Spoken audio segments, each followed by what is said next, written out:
Hello everyone, good morning सबैजनालाई। आज म छोटो मिठो ब्लग लिएर आएको छु र यति राम्ररी भएर कहाँ हिँडेँ भन्नुपर्दा म चाहिँ आज मेरो साथीहरूसँग रमाइलो गर्न भनेर हिँडेको छु। आएको 3 वर्ष हुन लागिसक्यो, तर म खासै घुम्न पनि जाँदिनँ, कहीँ टाइम स्पेन्ड पनि गर्दिनँ साथीहरूसँग। र जहिले मलाई भनेको कारणले आज म जाँदैछु र आई होप आजको दिन राम्रो हुन्छ र रमाइलो गरिनेछ। मसँग बस्ने क्लासमेट हो र मेरो साथीहरू आउँदैछ। म आबिकोमा बस्छु, मेरो एउटा साथी गाँसी आबिकोमा र अर्को साथी सीमा चौधतिर बस्छ। सो हामी चाहिँ कति महिनाको प्लानिङ पछि बल्ल आज सफल भएछ हाम्रो प्लान। मेरो साथी कति राम्ररी भएर आएकी। अनि हेर्नु न, जहिले मास्क लाउँछ कि यो रेड लाउनेले चाहिँ उसलाई चाहिँ म मास्क अहिले खोल्न लगाउँछु। खाली मास्क लाउने कि खाली मास्क। अनि आजको दिन यति राम्रो हुन्छ भन्ने मलाई लाग्छ।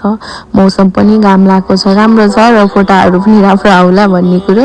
मेरो हामी फेरि टिन्टी भइयो भने मेरो त्यो रेड लाउने साथीलाई चाहिँ भिडियो बनाउन त्यति धेरै इन्ट्रेस्ट लाग्दैन, तर मलाई र उसलाई पनि यति धेरै लाग्छ नि है। हामी यति भिडियो र फोटो खिच्छौँ कि मानौ हामी सिर्फ घुम्नको हिँड्यौँ कि हामी खाना भन्दा पनि भिडियो र फोटो खिच्न मात्रै हो कि हिँड्ने।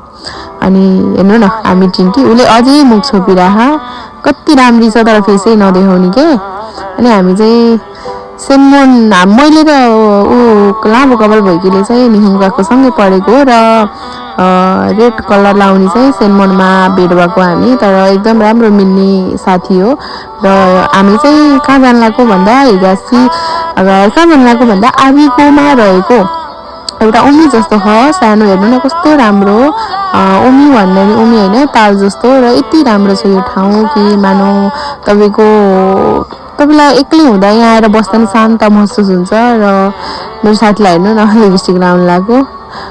यसरी भोइसहरू राख्दा चाहिँ है, मैले आफू साथीहरू सबै मिलेर रमाएको अरूले राखिरहेको हुन्छ। सो समय भन्ने कुरो यस्तै हो होइन, फर्केर आउँदैन। त्यही भएर हामीले पनि एउटा सानो भिडियोलाई क्याप्चर गरेर राखे भए भोलि त्यस भिडियोलाई हेर्दा पुरानो नयाँ कुराहरू फेरि ताजा महसुस गरिन्छ। र हामी चाहिँ त्यहाँबाट फेरि यता खासियाको साइजेरियामा जान भनेर हिँड्यौँ, के खानु पर्यो भनेर।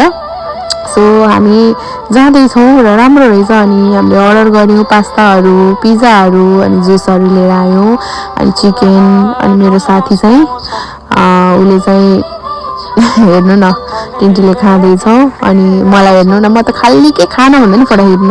अनि मिठो भयो, मलाई पास्ता पनि राम्रो लाग्यो, यो चिकन विङ्स पनि राम्रो लाग्यो। अनि त्यसपछि मेरो साथीले उता खाइरहेछन्, जति खाए पनि लाग्दैन कि उसको शरीर। फेरि एकदम रमाइलो भयो। यो चाहिँ हामीले पिज्जा भनेर मगाएको, हेर्नु न भात जस्तो कि भात जस्तो। अनि उसलाई हेर्नु न खाएको हो, शरीर यति पातल हो तर यति धेरै लाग्छ नि उसको शरीरमा। मतलब यति खान्छ होइन तर लाग्दैन कि यस्तो पो शरीर। म चाहिँ पानी खाए पनि लाग्छ कि मलाई। हेर्नु न ऊ जिस्केर मुख, हेर्नु न उसलाई कस्तो गराइरहेको छ। सो एकदम खुसी छौँ किनकि मैले चाहिँ पिज्जा काटिरहेको कसरी काट्ने भनेर। सो एकदम खुसी लाग्यो, रमाइलो भयो आजको दिनहरू, एकदमै राम्रो होइन। यस्तो राम्रो पलहरू बिताउन पाउँदा कति खुसी लाग्छ। अब जिन्दगी परदेशमा भागदौडमै बितिरहेको छ, तर आफूले छोटो मिठो समय निकालेर चाहिँ आफ्नो साथीहरूसँग टाइम स्पेन्ड गर्नु पर्दो रहेछ। जहिले पैसा भने भागेछ हुरेछ, जबकि खुसी रमाउने दिनहरू नै बितेर गएपछि त्यो समयलाई कोसेर के गर्नु होइन र। त्यही भएर कमाउने पनि, रमाउने पनि र घुम्ने पनि गर्नुपर्छ, मलाई त्यस्तो लाग्छ है।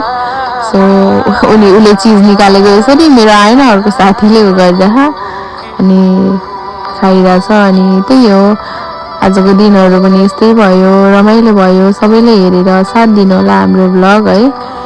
तर एकदमै माया छ है, जति साथीहरूसँग घुलमिल भएर घुम्न रमाउन पायो नि त्यसपछि झन् नजिक भइन्छ कि।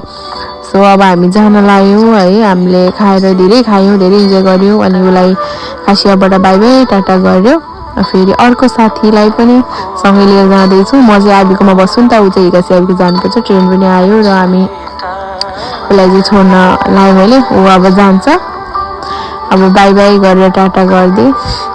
त्यसपछि उसलाई बाई गरेपछि म पनि घर जान्छु।